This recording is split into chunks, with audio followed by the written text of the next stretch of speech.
আসসালামু আলাইকুম প্রিয় দর্শক, আপনাদের সকলকে আমন্ত্রণ জানাচ্ছি অন্য মঞ্চের আলাপচারিতায়। তো আপনারা এতক্ষণ হেডলাইন এবং ব্যানার দেখে বুঝতেই পারছেন যে আমি কি বলছি। হ্যাঁ, আজকের বেশ কয়েকটি পত্রিকায় এসেছে যে শেখ হাসিনা এবং সজীব ওয়াজেদ জয়কে মামলা থেকে অব্যাহতি দেওয়ার আবেদন জানিয়েছেন পিআইবি, মানে পুলিশ ইনভেস্টিগেশন ব্যুরো। তারা তো কেন এবং কি কারণ, চলুন সেটা নিয়ে একটু আলোচনা করি। এবং তার আগে আমরা একটু পেপার নিউজটা পড়ি, সেটাতে আপনারা বুঝে যাবেন আসলে কি হয়েছে সেখানে ঘটনা। এটা হচ্ছে যে আপনার কালবেলার নিউজ। সেখানে ওরা বলেছেন, জুলাই আগস্ট আন্দোলনের সময় রাজধানীর ধানমন্ডি থানায় করা হত্যা চেষ্টা মামলা থেকে সাবেক প্রধানমন্ত্রী শেখ হাসিনা, সজীব ওয়াজেদ জয় সহ 113 জনের আপনার এই মামলা থেকে অব্যাহতি দেওয়ার সুপারিশ করেছেন পুলিশ ইনভেস্টিগেশন ব্যুরো পিআইবি। এই বিষয়ে আদালতে তারা অলরেডি তাদের জবানবন্দিও দিয়েছেন এবং তাদের ফাইলও দিয়েছেন। এখানে এই মামলাটার কি হয়েছিল জানেন? যে মামলাটা করেছিল, এটা করেছিল বৈষম্য বিরোধী ছাত্র আন্দোলন, তথাকথিত বৈষম্য বিরোধীরা এবং এই ইন্টারিম গভর্নমেন্ট। ওরা একটা মামলা করেছিল যে 4 আগস্ট 2024 4 আগস্ট ধানমন্ডির সীমান্ত স্কোয়ার থেকে কাজ শেষে বাসায় ফেরার পথে ধানমন্ডি 27 নম্বরে আহত হয় শাহেদ আলী। সেই সময় ঢাকা কলেজ, সিটি কলেজের কয়েকজন শিক্ষার্থী সহ 9 জন আহত হয়। এই ঘটনার শেষে হাসিনা সহ 113 জনের বিরুদ্ধে মামলা করা হয়, যার মামলার বাদী ধানমন্ডি থানায় হত্যা চেষ্টা মামলা করেন।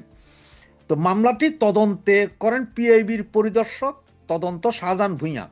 তদন্তে উনি বলেন যে এখানে ভুল তথ্য প্রকাশ করা হয়েছে এবং যে তথ্যগুলো প্রকাশ করা হয়েছে, যা বলা হয়েছে তা সঠিক নয়। এজাহারে যাদের নাম দিয়েছে, যারা আহত হয়েছে, একটা ইন্টারেস্টিং কথা দেখেন। শাহেদ আলী, রাশেদ, জুয়েল, মাহমুদ নাহিদ, রাসেল, মিরাজ, জান্নাতুল ফেরদৌস নাইম, আয়শা আক্তার, শাম্মী আক্তার আহত হয়েছেন বলে উল্লেখ করা হয়। বিভিন্ন হাসপাতালে খোঁজ নিয়ে এই ধরনের কোনো আহত ব্যক্তির সন্ধান পাওয়া যায়নি। এখানে রাশেদ নামে একজন আছে, আবার সেটা আবার আমি না। হ্যাঁ, আমি কখনো আহত হই নাই, আমি মামলাও করিনি, তার মানে আমার নামটাও ভুয়া দিয়ে দিছে হয়তো বা। এখন সেখানে সবচেয়ে ইন্টারেস্টিং ঘটনা, এই নামগুলো নিয়ে ঢাকার শহরের প্রতিটি হসপিটালে ওরা যোগাযোগ করেছে, কোথাও এই নামের কাউরে পায় নাই। যে নামগুলো দিছে, ঠিকানাগুলো এগুলো পায় নাই। এবং এই তদন্ত মামলায় যার নাম, মানে মামলা সংক্রান্ত মামলাটার যে বাদীর ব্যাপারেও খোঁজখবর নিয়ে সেইখানে বাদীকে পাওয়া যায় না। বাদী থাকতেন, বাদীর বাসার ঠিকানা দিছে যে শরীফের ভাড়া বাসায়। তো শরীফের ভাড়া বাসায় নোটিশ পাঠাইছে, পরে পুলিশ গেছে, শরীফ কয়ে যে আমি এরকম লোকের চিনি নেই, এরকম নামের কোনো লোক আমার বাসায় ভাড়াও থাকে না এবং আমার কোনো বাসায় ভাড়া দিই নাই, আমি নিজেই থাকি ভাড়া বাসায়, আমি আবার কারে ভাড়া দিব? মিথ্যাগুলো দেখেন। পরে যেই শরীফের আইডি কার্ড দিছে, ওই যে শরীফ থেকে শরীফা, শরীফা থেকে শরীফ, ওই রকম আর কি। হ্যাঁ, যে আইডি কার্ড দিছে সেই আইডি কার্ডে লেখা কি আছে, তার বাড়ি হচ্ছে যে আপনার লক্ষ্মীপুর সদর 14 নম্বর মান্দারি এলাকা, সিরাজুল ইসলামের ছেলে তিনি। এবং 14 নম্বর ওয়ার্ড মান্দারি এলাকায় যায় সিরাজুল ইসলাম বা সিরাজুল ইসলামের ছেলে কাউরে পাওয়া যায় না এরকম। এরপরে যে মোবাইল নাম্বারটা দেওয়া হয়েছে, মোবাইল নাম্বারে বেশ কয়েকবার ফোন দেওয়ার পরে মোবাইল বন্ধ বন্ধ বন্ধ, হোয়াটসঅ্যাপ কখনো খোলে কখনো বন্ধ থাকে। এগুলো কিন্তু পেপারের নিউজ, যেটা পুলিশ ম্যাজিস্ট্রেটকে জানাইছে। ওই ভদ্রলোকেরা যখন ডাকছে, তখন সেই ভদ্রলোকও কোনো কাগজপত্র দিতে পারে নাই এবং ভুক্তভোগী যারা তাদের কাউকে আনতে পারে না, চিকিৎসা সংক্রান্ত কোনো কাগজপত্র দিতে পারে নাই। এবং সেই শরীফ থেকে শরীফার সেই ভদ্রলোক সে নিজেও বইলা ফেলাইছেন যে ভাই এই ধরনের মামলা আমি করিই নাই, আমি জানিও না এটা কে বা কাহারা। ভাই আমি শোনার পর থেকে আমি ঢাকা শহরে আসিনি।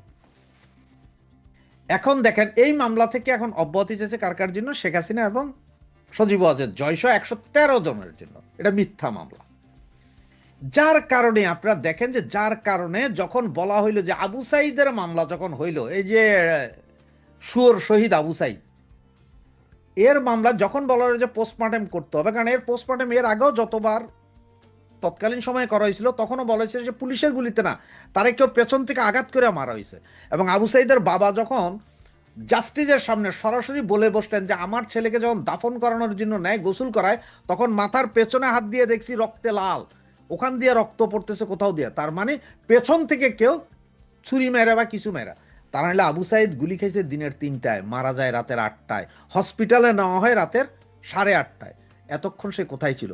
জামাত শিবির তারে ওইখানে বাইন্দা রাইখাই তারাই পিটাইয়া ছুরি মেরে মারছে। এবং এগুলো সব বের হয়ে যাবে দেখে তখন এই যে সার্জিস নাইট সহ এই যে চিলড্রেন পার্টি বা কন্ডম পার্টি যেটাকে বলেন, তারা ব্যাপক প্রতিবাদ জানিয়েছে, না না না না, কোনো কুত্তা শহীদকে কবর থেকে তুলে পোস্টমর্টেম করা যাবে না, কারণ কবর থেকে তুলে পোস্টমর্টেম করলে তখন সে যে শহীদ না, সে যে শুয়োর বা কুত্তা শহীদ এটা বোঝা যাবে। তথাকথিত কুত্তা শহীদগুলাকে এখন কবর থেকে তুলে একটার পর একটা আন্তর্জাতিক তদন্তকারী সংস্থার মাধ্যমে 15-20 জন আন্তর্জাতিক ডাক্তার যারা পোস্টমর্টেমে অভ্যস্ত তাদেরকে নিয়ে যায় পোস্টমর্টেম করা জানা উচিত যে আসলে কিভাবে মারা গিয়েছিল। কারণ একটা শুয়োরও আপনার পুলিশের গুলি বা কোনো গুলিতে মারা যায়নি। এগুলো সব হারামজাদায় জামাত শিবির নিজেরাই গুলি করে মারছে, এবং যেটার প্রমাণ আজকের এইটা। তবে জানি না এই পত্রিকার যে নিউজটা করেছে এই নিউজটা কতক্ষণ থাকবে বা এটার পরে কি হয়, হয়তো এই কেস ধামাচাপা পড়ে যাবে, আর একটা কেস উঠবে। তবে সত্যের জয় হবে। কখন কোথায় কিভাবে মরছে, কতগুলো মামলা অবৈধ হয়েছে, এবং এই মামলাগুলো থেকে সবগুলো থেকেই তদন্তে কোনো কিছুই উঠে আসবে না, এবং এই তদন্ত পুরোটাই জিরো হবে যদি কখনো আইনের শাসন প্রতিষ্ঠিত হয়। তাইলে এই মামলাগুলো সবগুলো থেকে শেখ হাসিনা এবং সজীব ওয়াজেদ জয়শ হাজার কোটি যেসব আওয়ামী লীগ নেতাকর্মী আছেন ওনাদের সকলকেই মুক্তি দিতে বাধ্য হবে। চলুন আমরা চোখ রাখি, দেখতে থাকি কি অবস্থা হয় আসলে এই মামলাগুলোর, কতক্ষণ টিকে, পত্রিকার কাটিংগুলো কতক্ষণ টিকে। যদিও হয়তো এই পত্রিকার নিউজটা তো হাওয়া হয়ে যেতে পারে, তাই আমি চেষ্টা করবো এই পত্রিকার নিউজটা যাতে সংগ্রহে রাখা যায় এবং সেটা যাতে সংগ্রহে থাকে। আজকে এই পর্যন্তই। আসসালামু আলাইকুম রহমতুল্লাহি ওবরকাতুহু।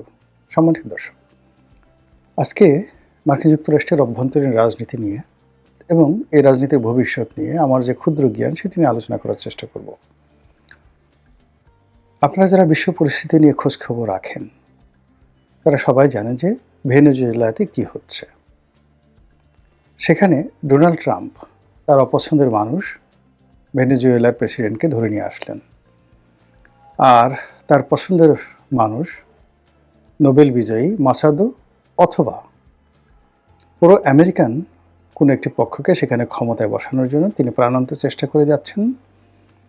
আর ইতিমধ্যে ঘোষণা দিয়েছেন যে ভেনেজুয়েলার যে সকল রাষ্ট্রীয় সম্পত্তি রয়েছে, তেল, ডলার, স্বর্ণ যা কিছু আছে রয়েছে, সেগুলোর উপর আমেরিকার কর্তৃত্ব থাকবে একছত্র। অন্যদিকে ভেনেজুয়েলার পরিণতি বরণ করতে হবে কিউবাকে, তিনি নির্দিষ্ট সময় বেঁধে দিয়েছেন। তারপর অন্যান্য যে সকল রাষ্ট্র রয়েছে, পানামা সহ অন্য যে সকল রাষ্ট্র রয়েছে, সকলকে তিনি হুমকির উপর রেখেছেন। ইউরোপের ঘুম হারাম করে দিয়েছেন।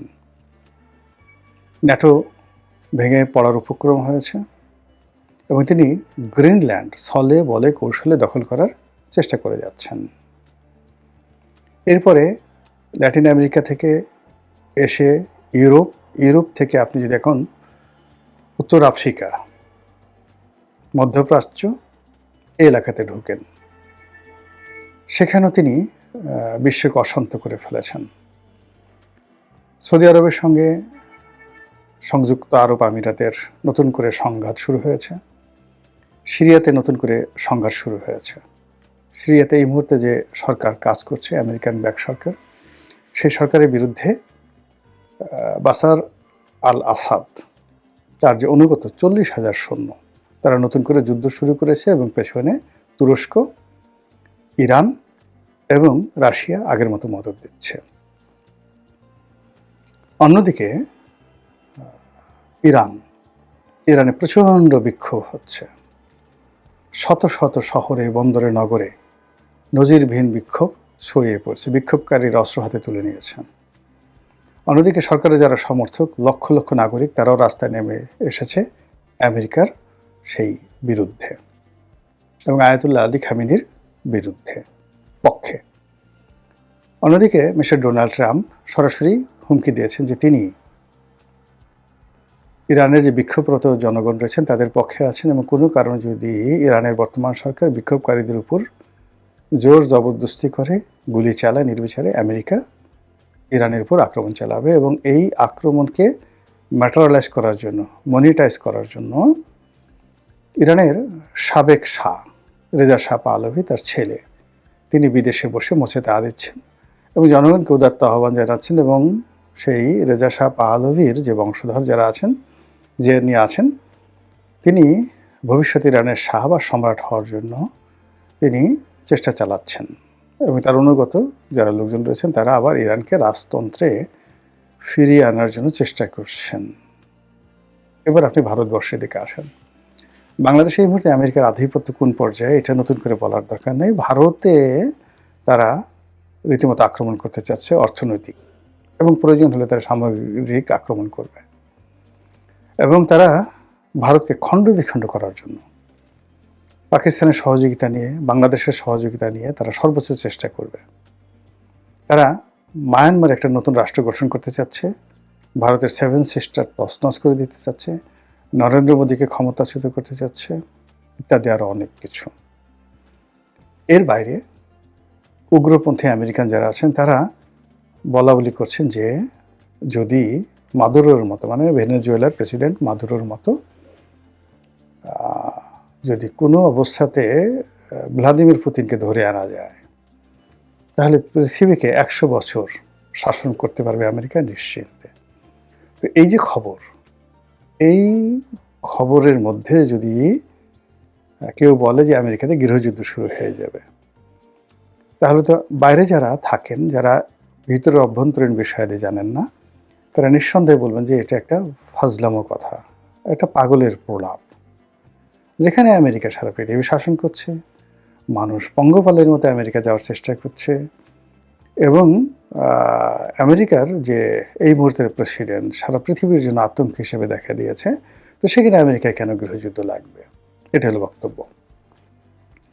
যারা আমেরিকাতে আছেন তারা খুব ভালো করে জানেন, আর যারা বাইরে আছেন তারা হয়তো তুলনামূলকভাবে কম জানেন। আমি আমার নিজের অভিজ্ঞতা থেকে যেটি বলি যে রাষ্ট্র হিসেবে প্রতিষ্ঠিত হওয়ার পর আমেরিকাতে যে বিপত্তি হয়েছে, তারা তাদের প্রেসিডেন্ট, রাজনীতিবিদদেরকে যেভাবে আততায়ীর হাতে ছেড়ে দিয়েছে, যেভাবে অমীমাংসিত থেকেছে, এখন পর্যন্ত আমেরিকা বের করতে পারেনি কেন, কী কারণে জন এফ কেনেডিকে মারা হলো। দায়সারা গোছের একটা প্রতিবেদন দিয়ে আব্রাহাম লিঙ্কনের হত্যাকাণ্ডকে বৈধ করা হয়েছে বা হত্যাকাণ্ডের কারণ চিহ্নিত করা হয়েছে, কিন্তু এর পেছনে যে সুগভীর চক্রান্ত ছিল সেটা আমেরিকারা স্মরণ করতে চায় না। আমেরিকার বড় বড় শহরগুলো, সেইটা শিকাগো, তারপর নিউ ইয়র্ক থেকে শুরু করে আরও বেশ কয়েকটি বড় বড় শহর, মেগা টাউন, অনেকবার, একবার দুইবার নয়, বহুবার সেখানে আগুন লেগেছে। বলা হয়ে থাকে যে এই আগুন লাগিয়ে দেওয়া হয়েছে, যেগুলোকে ওরা গ্রেট ফায়ার হিসেবে চিহ্নিত করে এবং সেই আগুনের তীব্রতা এবং ভয়াবহতা এত বেশি ছিল যে রোম যখন পুড়ছিল, নিরো তখন বাঁশি বাজাচ্ছিল। রোম, ইটালির রাজধানী রোম বা রোমান সাম্রাজ্যের রাজধানী রোম, সম্রাট ক্লডিয়াস নিরোর জামানাতে যেভাবে পুড়ে গিয়েছিল, তার চাইতেও নির্মমভাবে নিউ ইয়র্ক সিটি এবং শিকাগো সিটি পুড়েছিল। এরপরে আমেরিকানরা নিজেদের মধ্যে সিভিল ওয়ার, বহু বছর তারা মানে আব্রাহাম লিঙ্কনের জামানাতে গৃহযুদ্ধ করেছে এবং জর্জ ওয়াশিংটনের পরে তাদের একটা স্ট্যাবল রাষ্ট্র ব্যবস্থা গঠন করতে অন্তত 50টি বছর অপেক্ষা করতে হয়েছে। তারা বেশ কয়েকবার বড় কয়েকটি মহামন্দার মধ্যে পড়েছে। দুর্ভিক্ষের চাইতেও তাদের সেই মহামন্দা খুব খারাপ অবস্থায় আমেরিকানদেরকে নিয়ে গিয়েছিল। প্রথম মহাযুদ্ধের পর রাতারাতি তারা এত ধনী হয়ে পড়ে, 1933 সালের মধ্যে তাদের ধন সম্পদ প্রাচুর্য অকল্পনীয়। কিন্তু এরপরে শুরু হয় তাদের গ্রেট ডিপ্রেশন, একেবারে রাস্তার ফকির হয়ে যায় এবং সেই ফকিরি থেকে বাঁচার জন্য আবার দ্বিতীয় বিশ্বযুদ্ধ তাদের জন্য অনিবার্য হয়ে পড়ে এবং সেই দ্বিতীয় বিশ্বযুদ্ধের অর্থ দিয়ে তারা মোটামুটি 60-এর দশকে 15 বছর পরে তারা আবার সহনশীল অবস্থায় পৌঁছে। আর এখন তাদের মোট ঋণের পরিমাণ হলো $13 ট্রিলিয়ন অভ্যন্তরীণ মার্কেটে। বেকার সমস্যা হাইয়েস্ট। পৃথিবীতে তাদের কোনো বন্ধু নেই। এবং এই মুহূর্তে ডোনাল্ড ট্রাম্প এবং তার সঙ্গে যারা উগ্রবাদী মার্কিন রাজনীতিবিদরা যুক্ত হয়েছেন, ফলে গত সেই রোনাল্ড রিগানের আমল থেকে, না রোনাল্ড রিগান না, ঠিক আপনি জিমি কার্টারের আমল থেকে যে একটা রাজনীতির ধারাবাহিকতা শুরু হয়েছিল, যেটা জর্জ ডব্লিউ বুশের ফার্স্ট বুশ এবং দ্বিতীয় বুশ ওই জমানাতে হোঁচট খেয়েছিল। পরবর্তীতে বিল ক্লিন্টন এবং যাকে বলা হয় বারাক ওবামার জমানাতে সেটা পুনরুত্থিত হয় এবং অনেকটা ধীর গতিতে হলেও সেই স্ট্যাবিলিটিটা বজায় থাকে জো বাইডেনের জমানাতে। কিন্তু ডোনাল্ড ট্রাম্পের জমানাতে এসে মার্কিন উগ্রবাদ, মার্কিন সাম্রাজ্যবাদ, তার সঙ্গে সঙ্গে মার্কিন অর্থনীতির যে দেউলিয়াত্ব, এটা এমন একটা পর্যায়ে পৌঁছে গিয়েছে, সেই যন্ত্রণা থেকে, অবস্থা থেকে বাঁচার জন্যে মিস্টার ডোনাল্ড ট্রাম্প এবং তার সাথে যারা লোকজন রয়েছেন তারা যুদ্ধ বাজাতে চাচ্ছেন, পাগলের মতো তারা যুদ্ধ বাজাতে চাচ্ছেন। এছাড়া মার্কিন অর্থনীতি এই মুহূর্তে পুনরুত্থান করা সম্ভব নয়, অর্থনীতিকে তার স্বাভাবিক গতিতে ফিরিয়ে আনা সম্ভব নয়। যুদ্ধ লাগতে হবে, তেল সম্পদের উপর আধিপত্য লাগবে, বিশ্বের সোনা দানা যা কিছু আছে সব লুণ্ঠন করতে হবে এবং বিশ্বের যে সকল ফরেন রিজার্ভ আছে সেগুলো তাদের কর্তৃত্বে আনতে হবে। এই কাজের জন্য তারা মরিয়া হয়ে পড়েছে এবং সেই কাজটি যদি তারা না করতে পারে, রাষ্ট্র হিসেবে ভেঙে টুকরো টুকরো হয়ে যাবে। এরকম একটা অর্থনৈতিক অবস্থার দুরবস্থার মধ্যে আমেরিকা পড়তে যাচ্ছে। এটি হলো একটা অভ্যন্তরীণ। এর বাইরে আন্তর্জাতিক অঙ্গনে তারা যে শত্রুতা তৈরি করে ফেলেছে, সারা পৃথিবী এখন আমেরিকার বিরুদ্ধে এক হাট্টা। তাদের পক্ষে কথা বলার মতো কোনো দেশ নাই, কোনো বন্ধু নাই, কেউ নাই, নট এ সিঙ্গেল কান্ট্রি। আজ থেকে 2-3 বছর আগেও বিশ্বের অনেকগুলো দেশকে মনে হতো তাদের যাকে বলা হয় কৌশলগত পার্টনার। ফ্রান্স, বিশেষ করে ফ্রান্স তো আপনারা জানেন যে তাদের যে স্বাধীনতা যুদ্ধে মদত দিয়েছিল, তাদের হোয়াইট হাউস তৈরি করা, তাদের যে স্ট্যাচু অফ লিবার্টি, এসবই ফ্রান্সের অবদান, ফ্রান্স সেখানে দিয়েছিল। তো সেই ফ্রান্সের সঙ্গে তাদের যে সম্পর্ক আমেরিকার সাথে ইংল্যান্ডের সম্পর্কের চাইতে অনেক বেশি। সেই ফ্রান্স এখন মানে আমেরিকাকে দেখতে পাচ্ছে না। ইংল্যান্ড সরাসরি বিরোধিতা করছে, বিশেষ করে এই ভেনেজুয়েলার ঘটনা, ইরানের ঘটনা, মানে সরাসরি তারা বিরোধিতা করছে এবং যদি গ্রিনল্যান্ড নিয়ে বাড়াবাড়ি করে দরকার হলে আমেরিকার সঙ্গে সেই গ্রেট ব্রিটেন তারা যুদ্ধ করবে, এই অবস্থায় চলে গেছে। কানাডা সে অধিকার করতে চাচ্ছে, কানাডা তো অনেক আগেই তার পিছন থেকে সরে গেছে। ওদিকে ব্রাজিল, মেক্সিকো, যদি কোনো মতে সামান্যতম কোনো যুদ্ধ লেগে যায় ইরানের সঙ্গে বা রাশিয়ার সঙ্গে এবং তারা সুযোগ পায়, এই দুটো দেশ মানে কিউবা, ব্রাজিল, মেক্সিকো এবং তার সঙ্গে সঙ্গে ভেনেজুয়েলা, পাইকারি হারে আমেরিকা আক্রমণ করা শুরু করবে। এবং তাদের যত সীমান্ত রয়েছে, আমেরিকার যত সীমান্ত রয়েছে, একটি সীমান্তের সঙ্গে তাদের সম্পর্ক ভালো নয়। এই যে একটা তাপচাপ চলছে, এই তাপ এবং চাপের মধ্যে, রাজনৈতিক তাপ এবং চাপের মধ্যে মার্কিন অর্থনীতি সংকুচিত হয়ে গেছে। ইতিমধ্যেই ভারতের সঙ্গে তাদের যে বিশাল ব্যবসা, এটা অর্ধেকে নেমে আসছে। ইউক্রেন যুদ্ধের কারণে তেল এবং গ্যাস সংক্রান্ত তাদের যে ব্যবসা অনেক অনেক কমে গেছে। এবার আফগানিস্তানে তাদের মানে কত অলমোস্ট $9-10 ট্রিলিয়ন তারা লস করেছে এবং এই লসের কারণে কিন্তু আজকের এই দুর্ভোগ, আজকের এই দুর্গতি, মানে এত বিশাল বিনিয়োগ আফগানিস্তানে তারা যে বিনিয়োগ করেছে, তারা যে টাকা নষ্ট করেছে এবং তারা যে অস্ত্র এখানে খরচ করেছে, এই দায় বহন করার মতো অবস্থা মার্কিন ইকোনমি নেই, সেই অবস্থা হয়ে গেছে।